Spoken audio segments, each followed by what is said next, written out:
My sister asked me to lie for her husband. I did. I regret it every day. I never thought I'd be the kind of person who helped cover up something serious. But when it's family, things get complicated. I'm 34. My younger sister, Emily, is 29. We grew up close.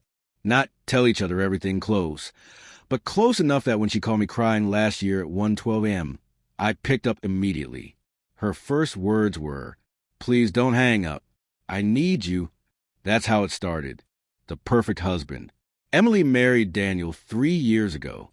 On paper, he was perfect.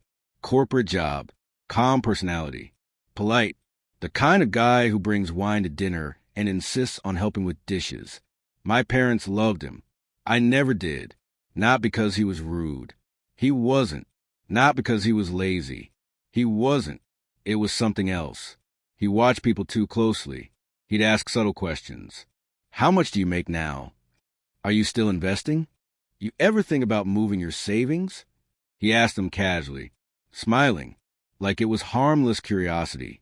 Emily said I was paranoid. Maybe I was. The night she called, that 1:12 a.m. call, she was whispering. He made a mistake, she said. What kind of mistake? A work mistake. I asked what happened. Long silence. Then, he moved money.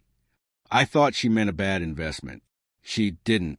Daniel worked in mid-level finance for a regional firm. Nothing glamorous. But apparently he had access. Temporary access. And he borrowed money. Just for a few days, she said, to cover something personal. He planned to put it back. I sat up in bed. How much? Another silence. $94,000. I felt physically sick. That's not a mistake, Em. He panicked, she said quickly. He already fixed it. That's when she asked me.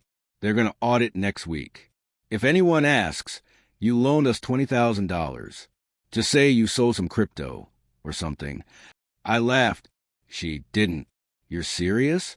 If it looks like we had outside funds, it won't raise flags. I said no, immediately. Then she started crying. Not dramatic crying. Exhausted crying.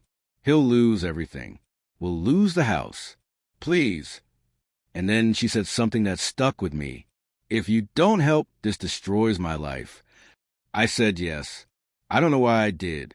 Maybe because she's my sister. Maybe because I thought it was temporary. Maybe because I believe her when she said the money was already replaced. So when the internal compliance call happened, I lied. I said I loaned them $20,000 in March. They asked for proof. I created fake transaction screenshots. I hated myself while doing it, but I did it.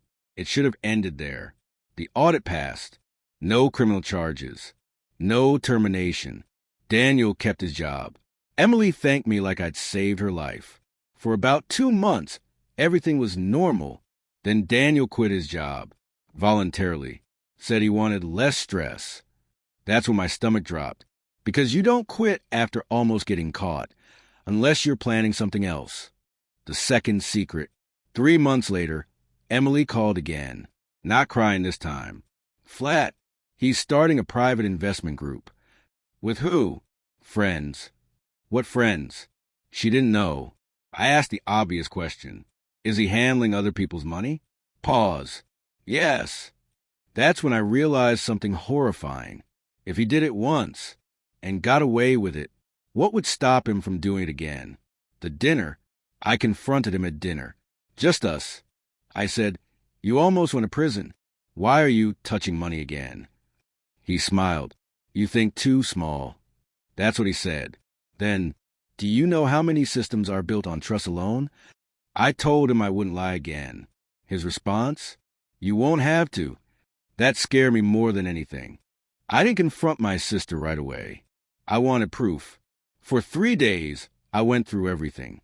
Bank statements, old emails, cloud backups, insurance records. And that's when I saw it. 3 years ago, 1 week after the accident, there was a large transfer from my account. $48,000. Recipient, a private rehabilitation center in Colorado. Except I had never been to Colorado. I checked the admission date. It matched the week I supposedly stayed with family. I called the center. I didn't give my name at first. I just asked general questions. The receptionist hesitated when I described the timeline. Then she said something that made my stomach drop. "We can't discuss former patients without consent." Former patients. I drove to my sister's house that night. She opened the door and saw my face. And she knew. "You went digging," she said. "You lied to me." I replied. She stepped aside and let me in. We sat at her kitchen table, the same one where we used to do homework when we were kids. "You don't understand," she whispered. Then explained. She looked like she hadn't slept in days. "You weren't just in an accident," she said. "You had a breakdown." I felt something cold spread through my chest. "What kind of breakdown?" She swallowed. "You kept saying someone was following you, that someone sabotaged the brakes." I stared at her. "I never said that." "Yes," she said quietly. "You did." She told me I became obsessed. After the crash, I refused to accept it was mechanical failure. I claimed someone had tampered with the car. I accused my ex-wife's new boyfriend. I accused a coworker. I even accused my own brother-in-law. Eventually, I stopped sleeping, stopped eating, started recording people secretly. And then one night, I showed up at my ex-wife's house. Not violent, but not stable either. I was scared, my sister said. We all were. So they staged the intervention.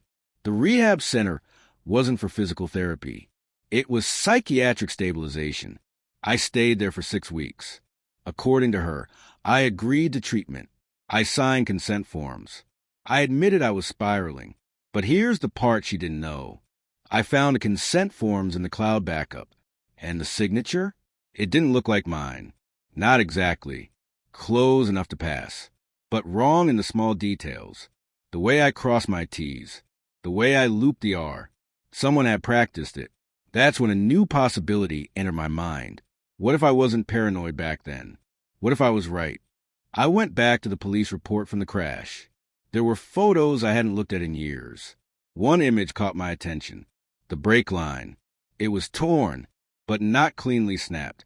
Frayed. Almost cut. I zoomed in.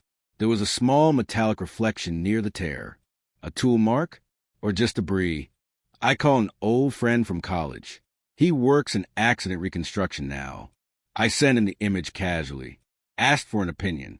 He called me 2 hours later. "That's not wear and tear," he said. "What is it?" "Looks like someone nicked it. Intentional damage." My hand started shaking again. Could it fail on its own after that? "Yes," he said. "Eventually." Days later? Possibly. Which meant the brake line could have been weakened in advance. A delayed failure, not an instant sabotage. Strategic. I thought about everyone who had access to my car that week. And one name kept rising to the surface. My brother-in-law. He borrowed it 2 days before the crash. To run errands. I had forgotten that. Until now, I didn't accuse him immediately. I invited him out for drinks. Just us. Like normal. He seemed relaxed. Too relaxed. We talked about sports, work, politics. Then I asked casually, "Do you remember borrowing my car before the accident?" His smile flickered. "Yeah. Why? Did you notice anything weird?" "No. Why would I?" I watched his eyes. There it was. A flash. Not confusion. Calculation. "You know," I continued, "the brake line was cut." He froze. "Who told you that?" I hadn't told him anyone had. The silence between us stretched. Then he laughed. "You're doing it again." "Doing what?" "Going down that road." That road. The exact phrase my sister used.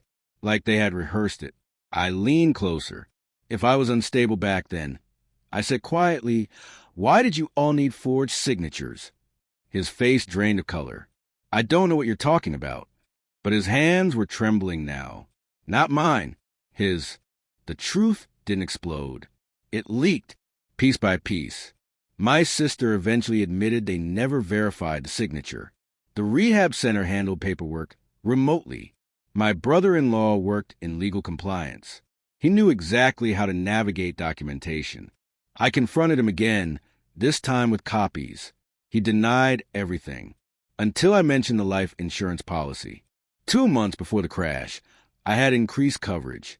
He was listed as secondary beneficiary. I don't remember doing that either. He stopped talking after that. 2 weeks later, police reopened the case. Quietly, no public statement. But they took my car's archive parts from storage, re-examined the brake line. This time, under proper forensic review. The result? Tool markings consistent with deliberate scoring, not accidental wear. The psychiatric narrative collapsed quickly after that, because if the sabotage was real, then my paranoia wasn't paranoia. It was intuition, and the people who labeled me unstable, they had something to protect. My sister called me crying the night he was arrested. I thought I was helping, she said. You were, I told her. You were just helping the wrong person.